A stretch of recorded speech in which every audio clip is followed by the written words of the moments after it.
¿Todas las publicaciones científicas deben de atender a un escenario sin ánimo de lucro? Esta pregunta, Daniela, también me resulta muy interesante. Evidentemente no. Es decir, las publicaciones científicas, hay publicaciones que están enmarcadas dentro de lo que se denomina cuando se va a enviar este artículo para publicar, hay un conflicto de interés. Es decir, si el investigador o investigadores que conforman este estudio tienen algún tipo de interés económico.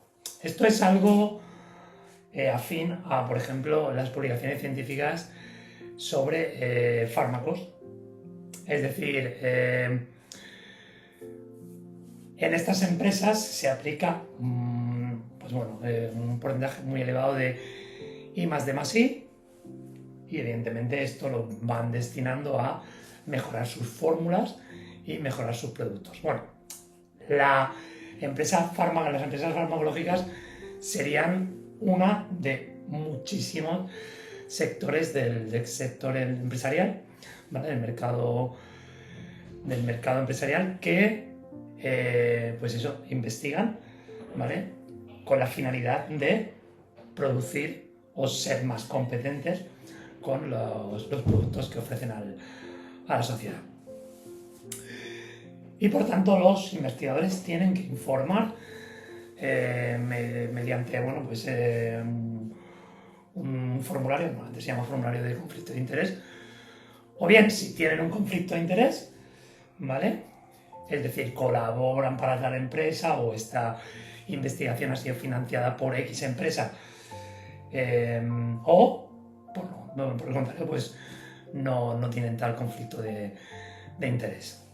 Bueno, por otro lado, quiero que entendamos, para abordar en profundidad un poquito cuál es la problemática que al respecto tiene la ciencia. O no la problemática, sino cómo este tipo de situación o realidad afecta, digamos, el ámbito de las publicaciones científicas. Y voy a poner varios ejemplos al respecto. Como bien sabes, en el mundo, evidentemente, debe de primar la salud, ¿vale? Es decir, pueden haber publicaciones científicas donde pues exista una presión social para que se consigan hallazgos en una determinada área. Por ejemplo, hace poco tuvimos la epidemia del COVID, ¿vale? Y existía mucho interés a nivel mundial porque se consiguiera una vacuna que evitara evidentemente una mayor gravedad en la pandemia, que redujera evidentemente la posibilidad de que se expandiera esa infección y pues con tal de proteger a la población, ¿no? Era una situación donde habían muchas presiones de manera por parte de determinados sectores de la sociedad, fundamentalmente venían de los gobiernos de los ministerios de sanidad de cada uno de los países que evidentemente pues podían poner en marcha el desarrollo de tales vacunas. Pero bueno, al final la presión era a nivel global, a nivel mundial. Entonces, eso es una situación muy específica que se da a lo largo de la historia, puesto que no ha sido la primera vez que hemos tenido una amenaza de este tipo en la salud mundial, pero y que impone evidentemente unas presiones, ¿vale? Entonces, hay una parte de las publicaciones científicas o de la ciencia que no la entiendo como una limitación. Si bien en este blog abordamos las limitaciones científicas, en ocasiones no se llega a un consenso por parte de diversos laboratorios y publican resultados que no tienen que ir en la misma línea. Si tú entras en la base de datos PubMed, ¿vale? La librería norteamericana es la base de datos más importante de ciencia que hay a nivel mundial. Entonces, si entras y tú introduces términos como efectos contraproducentes de la vacunación de SARS-CoV-2 en humanos. Encontrarás multitud de artículos de laboratorios muy potentes a nivel mundial, laboratorios de inmunología, laboratorios sobre afecciones respiratorias, laboratorios sobre multitud o diversas afecciones en diversos sistemas biológicos humanos que pues han corroborado mediante sus estudios que la vacuna del COVID, si bien en la mayoría de la población no tiene efectos adversos, pues otros laboratorios sí que han pues puesto una luz de alarma como que la cosa no está tan clara. Pero claro, es una situación, ya te digo, no te digo inmediatez, porque la vacuna del COVID tardó pues muchos meses en desarrollarse, pero sí que era tratar de, pues dentro de un experimento con humanos, pues tratar de sacar al mercado lo antes posible esa vacuna para que pudiéramos inmunizar de alguna forma parcialmente a la población. Bueno, eso entonces yo no lo veo como una limitación, lo veo como una ventaja. Es decir, no siempre, y de hecho los estudios están para replicarlos. Fulanito se fue a el monte Chacaltaya en Bolivia a medir, pues no sé, la extracción de oxígeno muscular, la tercera cascada respiratoria en andinos, y yo voy a replicar el estudio con el protocolo que facilitan en el artículo científico, con el material, el método lo puedo variar, ¿vale? Y ver si esto en una población de características similares, evidentemente, esto tiene que ser así, pues obtengo esos resultados que ya se publicaron. Si no es así, pues puedo evidentemente plantear enviar el estudio a publicar y evidentemente confirmar que no tenemos resultados que van en la línea de ese estudio y por lo tanto no existe tal consenso. Luego además pueden replicar ese estudio mediante cartas al editor, etcétera. Es decir, es interesante. Es decir, dentro de la ciencia no hay una verdad absoluta y tiene que haber un diálogo constante y la ciencia tiene que seguir creciendo. Esto es un ejemplo que quería comentar porque a veces en la sociedad, en fin, hay temas como tabúes. Es decir, y no es un tabú, es decir, la opinión pública sobre la vacunación del COVID era esta, pero pues hay laboratorios que también mostraron efectos adversos y ya digo, laboratorios de gente, pues, en fin, con una suficiente investigadora de gran magnitud. O sea, artículos publicados en Immunology, Biology, en fin, no son revistas donde se publica un artículo de manera sencilla. Bueno, quería poner este ejemplo. Luego, ahora voy a hablar de otro problema que tenemos con las publicaciones científicas. Es decir, cuán objetivo es un artículo científico cuando detrás hay un conflicto de interés. Y aquí ya nos podemos creer los niveles de significación, las P's, que esto lo darás en un futuro cuando des estadística, ¿vale? O podemos creer los milagros. Esto es opcional, ¿vale? Pero te lo comento porque las P's también se pueden manipular. Es decir, la estadística de un artículo científico se puede manipular. Y de hecho, en el siguiente artículo de investigación que vamos a abordar, tú y yo, vamos a tratar un artículo del año 65 donde nos he facilitado los niveles de significación, donde yo pues he aplicado o he hecho cálculos estadísticos con un estadístico que los 60 no se podía aplicar o no se podía, porque no existía, ¿vale? Que es el tamaño del efecto, y las estadísticas salen comparaciones grupales donde las diferencias son triviales, entonces no hay tantas diferencias. Pero bueno, esto lo abordaremos en profundidad más adelante. Entonces, ¿cuál es el problema? Voy a poner ejemplos claros. Por ejemplo, hablando del tema de las zapatillas de correr ultraligeras, con suela de carbón, etcétera, que están tan de moda hoy en día.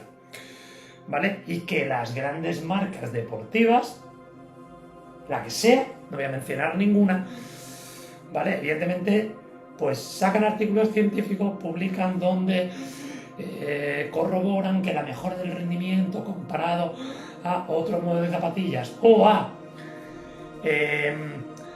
zapatillas más pesadas, con mayor amortiguación, tal, era de tanto, ¿vale? Son artículos bastante famosos.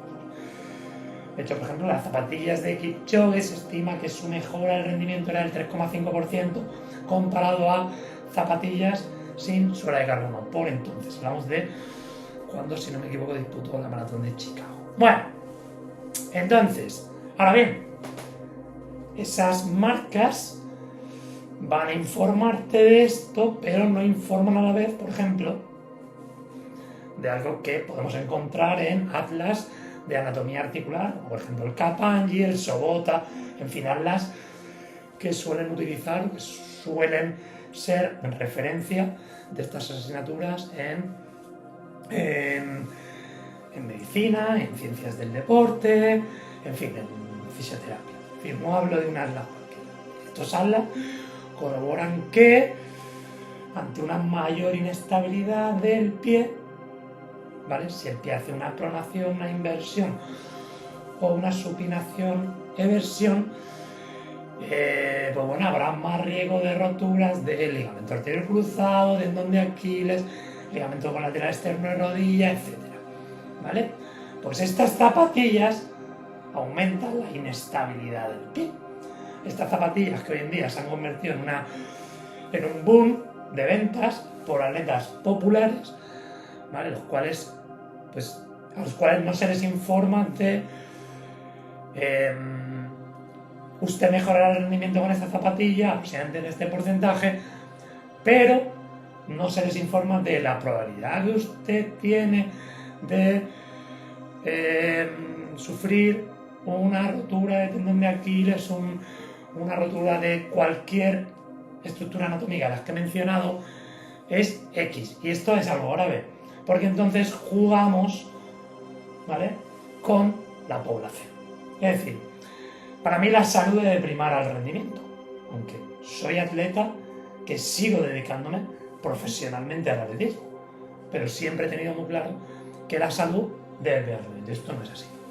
Y ya vamos a entrar en otras materias más oscuras como el mundo del dopaje, donde no se sigue luchando a la altura que corresponde a la Federación Internacional de Atletismo, y de hecho el caso de Kenia es algo, pues, que un caso de dopaje semanalmente desde hace ya multitud de años. Entonces, en fin, esto es algo que tenemos que tener en cuenta. Por otro lado, voy a poner el ejemplo del artículo que publicamos este verano pasado, ¿vale?, en una revista británica.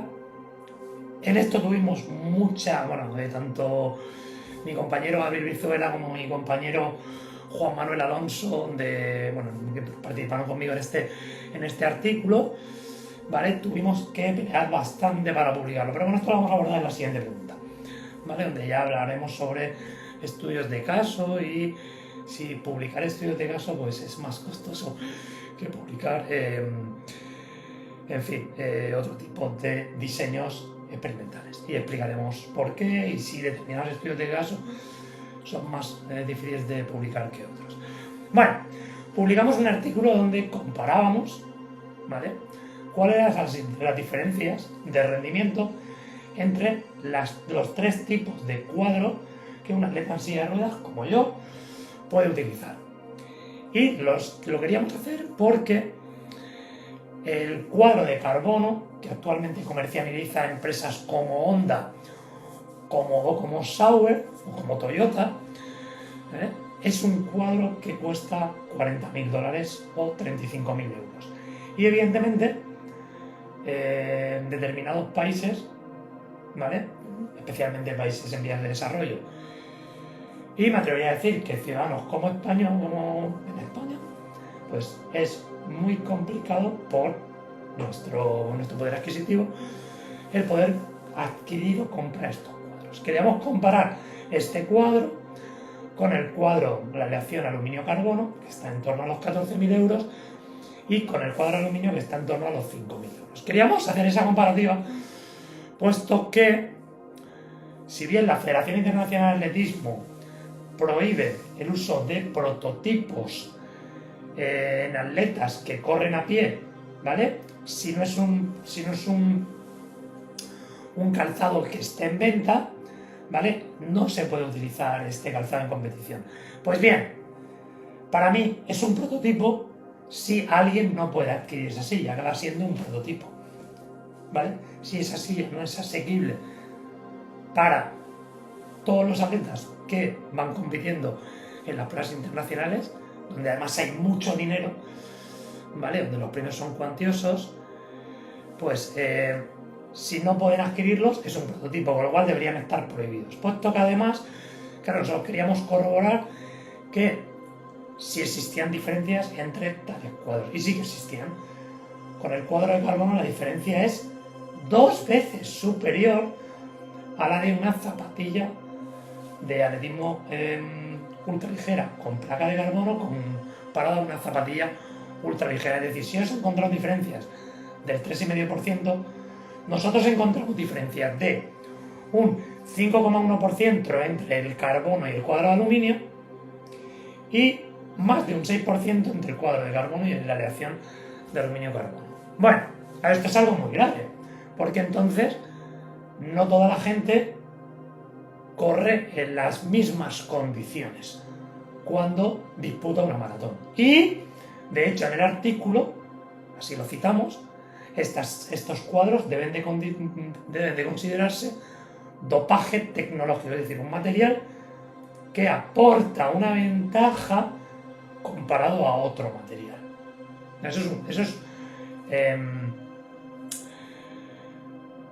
Eso digamos que, bueno, y que no debe ser permitido, ¿vale?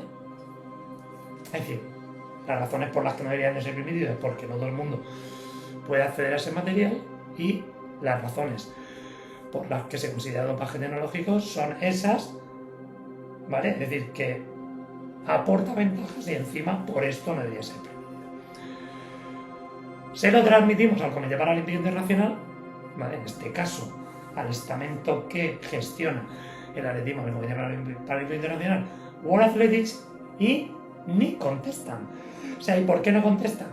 Porque claro, detrás de este mercado, pues evidentemente no existe el interés económico, no existe la magnitud de miles de billones de dólares como existe en el mercado de las zapatillas deportivas, ¿no? Pero sí existe un gran interés económico por parte de Honda, por parte de Toyota, por parte de Sauber, etc. Entonces, en ocasiones la ciencia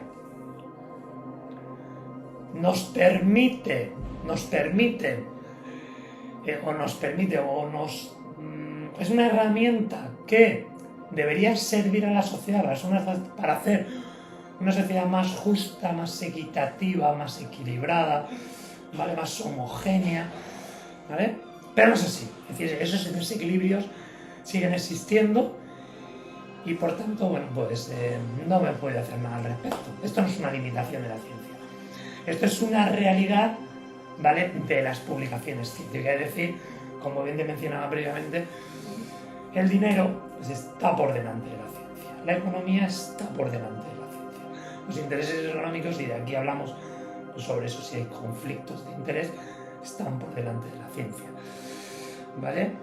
Por eso animo siempre a la gente que lea artículos científicos, o se debería de intentar que en todos los sectores de la sociedad, desde el educativo, ¿vale?, desde el económico, desde el financiero, desde el sector sociocultural, todos los sectores, nuestra educación, y esto lo hacen muy bien los americanos, los canadienses, etcétera, ¿vale?, en vuestra formación no deberíamos de llegar al doctorado para ser capaces de leer artículos científicos o para poder entender cuáles son las características, poder comprender un análisis estadístico de un determinado artículo para entender el artículo, sino que desde pues probablemente desde los cursos donde estáis vosotros ya, primero de bachiller, cuarto de la ESO, en fin, esos cursos ya deberían de intentar pues que adquirierais herramientas para poder,